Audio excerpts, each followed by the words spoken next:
Hello friends, आप सभी का मेरे यूट्यूब चैनल एजुकेशन टॉक में स्वागत है।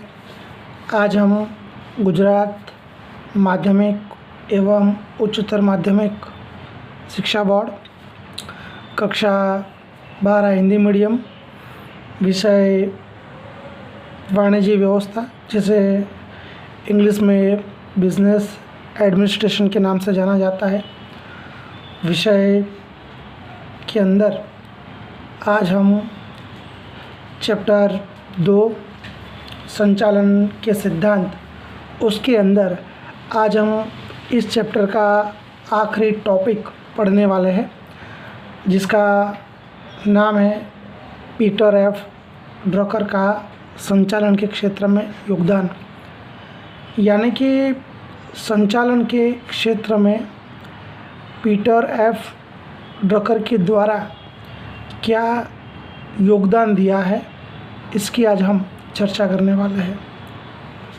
तो हम सबसे पहले पीटर एफ ड्रकर कौन थे, उनके बारे में जानने का प्रयत्न करेंगे। पीटर एफ ड्रकर एक बहुत ही फेमस, बहुत ही प्रसिद्ध, विख्यात संचालन शास्त्री थे। संचालन शास्त्र के अलावा एक प्रसिद्ध लेखक भी थे, एक चिंतक यानी कि फिलोसोफर भी थे, और साथ में एक शिक्षाविद, शिक्षा के जानकार भी थे।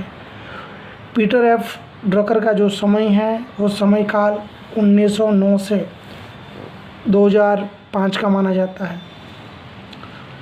अब हम बात करेंगे कि पीटर एफ ड्रकर ने संचालन के क्षेत्र में क्या योगदान दिया है, संचालन के क्षेत्र में उनकी भूमिका क्या है, उसकी हम चर्चा करने वाले हैं।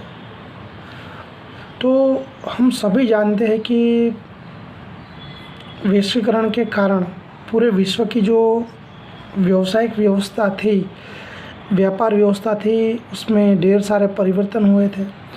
तो वैश्वीकरण की वजह से, विश्व की व्यापार व्यवस्था में परिवर्तन आने की वजह से जो संचालन की जो पुरानी पद्धतियाँ थी वो कोई काम की नहीं रही थी। संचालन की पुरानी पद्धतियों के स्थान पर हमें नई पद्धतियों की ज़रूरत पड़ी थी, या तो नए विचारों की ज़रूरत पड़ी थी। तो संचालन के क्षेत्र में ये नए विचार देने का काम पीटर एफ ड्रकर ने किया है। पीटर एफ ड्रकर ने व्यवसाय इकाई के अंदर मानव संपत्ति को बहुत ही महत्वपूर्ण माना है। मानव संपत्ति यानी कि कर्मचारी व्यवस्था। पीटर एफ ड्रकर इकाई के अंदर कर्मचारी व्यवस्था का जो योगदान है, मानव संपत्ति का जो योगदान है, उसे बहुत ही महत्वपूर्ण मानते हैं। और इसी बात को ध्यान में रखकर उन्होंने संचालन के क्षेत्र में 2 सिद्धांत भी प्रस्तुत किए हैं। ध्येयलक्षी संचालन का भी सिद्धांत दिया है, और उन्होंने स्वनियमन का सिद्धांत भी दिया है। उनके द्वारा दिए गए ये दोनों सिद्धांत बहुत मायने रखते हैं, बहुत अहम बातें उन्होंने इस सिद्धांत के द्वारा बताने का प्रयत्न किया है। हम सबसे पहले ध्येयलक्षी संचालन के सिद्धांत के द्वारा पीटर एफ ड्रकर हमें क्या समझाना चाहते हैं, उसकी बात करेंगे। तो ध्येयलक्षी संचालन के सिद्धांत के द्वारा पीटर एफ ड्रकर हमें समझाना चाहते हैं कि व्यवसाय इकाई के लक्ष्य को सिद्ध करने के लिए इकाई के जो संचालक होते हैं, मालिक होते हैं, वे और इकाई में काम करने वाले जो कर्मचारी होते हैं, श्रमिक होते हैं, उन दोनों वर्ग के लक्ष्य में एक सूत्रता होनी चाहिए। मालिक और कर्मचारी, जब तक उन दोनों वर्ग के लक्ष्य में एक सूत्रता नहीं होगी, तब तक इकाई का उद्देश्य कभी पूरा हो सकता नहीं है। इकाई के उद्देश्य को पूर्ण करने के लिए, इकाई के लक्ष्य को सिद्ध करने के लिए कर्मचारी और संचालक दोनों के लक्ष्य एक ही होने चाहिए। दोनों के लक्ष्य एक होंगे तभी इकाई के उद्देश्य को पूरा कर पाएंगे, और तभी इकाई का भी विकास हो सकता है, कर्मचारी का भी विकास हो सकता है, और संचालकों का भी विकास हो सकता है। तो इस प्रकार से इकाई के लक्ष्य को सिद्ध करने के लिए कर्मचारी और संचालकों के लक्ष्य में एक सूत्रता होना बहुत ही ज़रूरी है।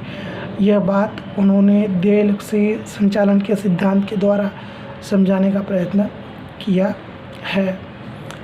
हम बात करें तो अलग अलग व्यावसायिक इकाइयों के लिए ध्येय लक्ष्य संचालन बहुत ही महत्वपूर्ण है। जो भी अलग अलग इकाइयाँ होती है वो सभी इकाइयाँ अगर ध्येय लक्ष्य संचालन को अपनाती है तो अपने जो भी उद्देश्य होते हैं, अपने जो भी टारगेट होते हैं उसे वो प्राप्त कर सकते हैं। अब हम बात करते हैं स्वनियमन के सिद्धांत की। स्वनियमन के सिद्धांत के द्वारा पीटर एफ ड्रकर हमें समझाना चाहते हैं कि व्यावसायिक इकाई के अंदर स्वनियमन बहुत ही महत्वपूर्ण मायने रखता है। व्यावसायिक इकाई में काम करने वाला चाहे संचालक वर्ग हो, चाहे व्यावसायिक इकाई में काम करने वाला कर्मचारी वर्ग हो, दोनों के लिए स्वनियमन का बहुत ही महत्वपूर्ण योगदान है। इकाई के अंदर केवल कर्मचारी या संचालक कानून के डर से, कायदे के डर से, आचार संहिताओं के डर से केवल नियमन में रहने का प्रयत्न करें, ये काफ़ी नहीं है। चाहे मालिक हो, चाहे कर्मचारी हो, उन्हें स्वनियमन में रहना चाहिए। अगर वो दोनों वर्ग स्वनियमन में रहेंगे, अपने अपने मर्यादाओं को ध्यान में रखेंगे, तो इकाई का विकास हो सकता है और किसी प्रकार की समस्या भी क्रिएट हो सकती नहीं है। तो स्वनियमन के सिद्धांत के द्वारा पीटर एफ ड्रकर ने संचालन के क्षेत्र में चाहे संचालक वर्ग हो, चाहे कर्मचारी वर्ग हो, दोनों के लिए स्वनियमन में रहने की बात उन्होंने कही है। स्वनियमन के द्वारा ही इकाई के अंदर हम एक सूत्रता का निर्माण कर सकते हैं और इकाई के उद्देश्य को पूरा कर सकते हैं। पीटर एफ ड्रकर का जो सबसे महत्वपूर्ण योगदान है वो मानव संसाधन संचालन में है, बाजार संचालन में देखने को मिलता है और इसीलिए पीटर एफ ड्रकर को आधुनिक संचालन का पिता कहा जाता है। तो हमने देखा कि पीटर एफ ड्रकर को हम आधुनिक संचालन का पिता क्यों कहते हैं। इन पूरे टॉपिक की हमने चर्चा की। ऊपर जो हमने कुछ पॉइंट्स देखे वे सब इसका कारण है कि पीटर एफ ड्रकर को उपरोक्त तो सभी कारणों की वजह से हम आधुनिक संचालन का पिता कहा जाता है। इस प्रकार हमारा चैप्टर नंबर 2 संचालन के सिद्धांत यहाँ पे कंप्लीट होता है। अगर आपको हमारा ये वीडियो पसंद आया हो उसे लाइक कीजिए, शेयर कीजिए। ज़्यादा से ज़्यादा हमारा जो यूट्यूब चैनल है जिसका उद्देश्य बच्चों को शिक्षा देना है उसे ग्रुप शेयरिंग कीजिए। ज़्यादा से ज़्यादा सब्सक्राइब करवाने का प्रयत्न कीजिए। आगे के वीडियोस के अंदर हम नए टॉपिक के साथ फिर से मिलेंगे। तब तक जय हिंद, जय भारत, धन्यवाद।